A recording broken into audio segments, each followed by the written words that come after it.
Let's just go ahead and unveil the JP poll for Week 11, Colin. Let's go ahead and do it.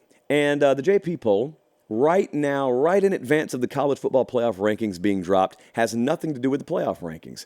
I almost thought about releasing to you what my playoff committee ranking would be, but I didn't because I don't care enough about it.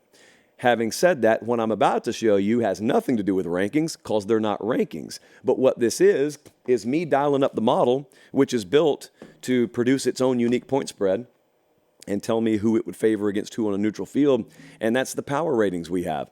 So this is way different. I mean, we're going to have multi-loss teams still in the top 25. And, Air Force is a good example. A lot of you came at me last week. Where's Air Force? Why aren't they in the top 25? Then they got smoked by Army, and no one comes at me about Air Force on Sunday. Not everyone who has a certain record deserves to be in the JP poll. You may deserve the AP, but we have a little higher standard and a different standard around here. Oklahoma State's finally in this thing. Finally. I had to fight. I had to protest my own model, but finally we got Oklahoma State. So let's take a look at 25 through 21. The Cowboys are at number 24. It's SMU 25, Oklahoma State 24, Utah still holding there at 23. UCLA, I don't know what to do with the quarterback situation. They lost both quarterbacks in their loss last week to Arizona. They're at 22, still a good football team. And Louisville's at 21. I think that Arizona's the big story. You notice how you don't see Arizona there? It's not because they dropped out. It's because they're in the top 20. Let's roll it, Colin. That's actually one of my biggest takeaways from the top 25 is let's get to the top 20. Missouri's at 20. Clemson's right back there. Once I found out they had a pulse, they got a plenty talented enough roster, which goes into a lot of what makes this up. Clemson's at 19. I'll get back to A&M because I know you're going to have questions about that. Oregon State's at 17. Arizona is to 16. I cannot believe that because a lot of times, as you guys know, what happens with some of these flavor of the month type teams is they'll be ranked, but you'll look at the JP poll, or you'll look at Bill Connolly's numbers, or you'll look at the Vegas odds making numbers, and that team's nowhere to be found. And Arizona's the exception. Legitimately good football team. Like we would favor them. The model would favor them against Clemson if they played today. Never thought I'd say that in a million years. A&M's at 18. I knew and still know that I'll get a ton of pushback on that. I knew, what are they, a 4-loss team now, Jesse? 3-loss, 4-loss, probably going to end up being 7-5. And how in the world could they be 18? Well, I want you to think about this. So our whole purpose with this is neutral field favorability, right? So last week, A&M was number 16. They played the number 17 team, Ole Miss, at Ole Miss. So if you factor in home field, that would lead to Ole Miss minus about 3 according to the model. Ole Miss won by 3. The casual looks at that and says A&M lost again. Now you got to bump them out. The model looks at it and says A&M did exactly what I say it should have done. And that's the model talking. And so it's not going to bump A&M at all. A&M went virtually unchanged this week. They did exactly what they should have done if they are the 16th team in the country playing number 17 in number 17's building. They should have lost by about 2 or 3, and they did. That's validation. That's not an indictment. That's validation. And you either get that or you don't. Move on. Top 15 here. You know who else I don't hear about anymore? I don't hear anyone talking about Oklahoma anymore. OU beat Texas, and we never bumped them up high. And we got labeled haters, and they were undefeated for a while. We never bumped them up anywhere close to top 5. And now they've lost 2 games, and we hadn't dropped them a whole lot. Why? Because we had Oklahoma pegged right the whole season. It's just that the people who called us stupid and called it flawed and whatnot, they're nowhere to be found. We show up every week. Me and the model show up every week. Where are you guys? I haven't gotten a single apology letter. Jesse, can you believe that? One game can be a prison, as Meemaw used to say. Don't fall victim to one game. Oklahoma against Texas imprisoned some of you mentally, and you refused to look and see there may be some flaws on this team. One game may not spell out the entirety of what I need to know about a team. You know what else I remembered is I remembered that I explained this the right way. I said, hey, the JP poll's about who would be favored against who on a neutral field according to the model. Well, we favored Texas against Oklahoma on a neutral field. They played on a neutral field. Oklahoma wins on the neutral field. I come out the following week and say, well, we'd favor Texas again if they played on a neutral field.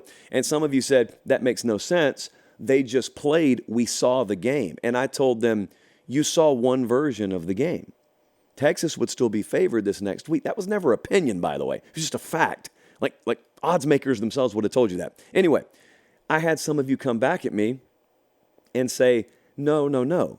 If the game just happened on a neutral field, the team that won would be favored. That's the way it works. And I said, you guys remember a couple of years ago, SEC championship game, Bama versus Georgia. Georgia's favored. Bama smokes them, 41-24. They play a month later. Georgia's still favored. And by the way, guess who won the rematch?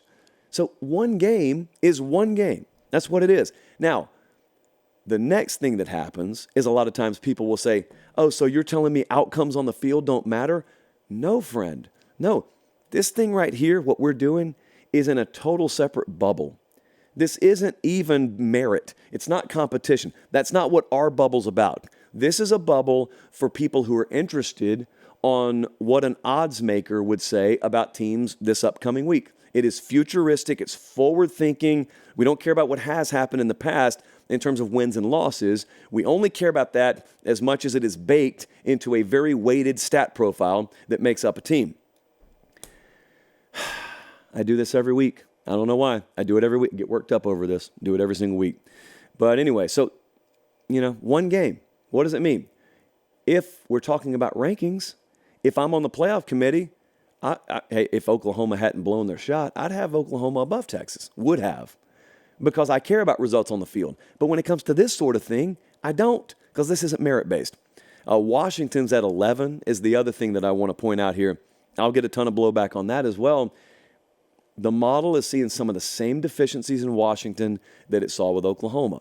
Not a bad team. Really good team, actually. It's just that it thinks the ceiling on Washington is lower. And there are several teams that the model, would favor against Washington. Now, I will tell you this. I believe odds makers would disagree with me on this. I do not think, in other words, Colin, in fact, go ahead and show me 10 through 6. I don't think that Vegas, for example, I don't think the folks at FanDuel, in other words, would favor Kansas State over Washington. I doubt they'd favor Penn State over Washington. So that's where the model has gone a little rogue. But you know what? It went rogue on Oklahoma too, and it ended up being right. So we'll see. Kansas State's 10. LSU is 9. LSU wasn't going to drop a whole lot because we got Bama rated where they should be, not where the AP has them. Penn State has vaulted. That little offensive outburst they had against Maryland mattered to the model.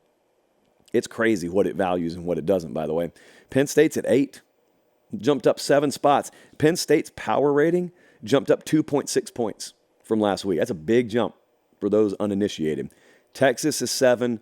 FSU is 6. Let's take a look at the top 5. I believe Bama's 5. Yep. It's Ohio State 4. Georgia 3. Oregon is as high as they've ever been. Oregon is our number 2 team in the country this week. Michigan's still number 1. We have got a 5-point gap between Michigan and Bama.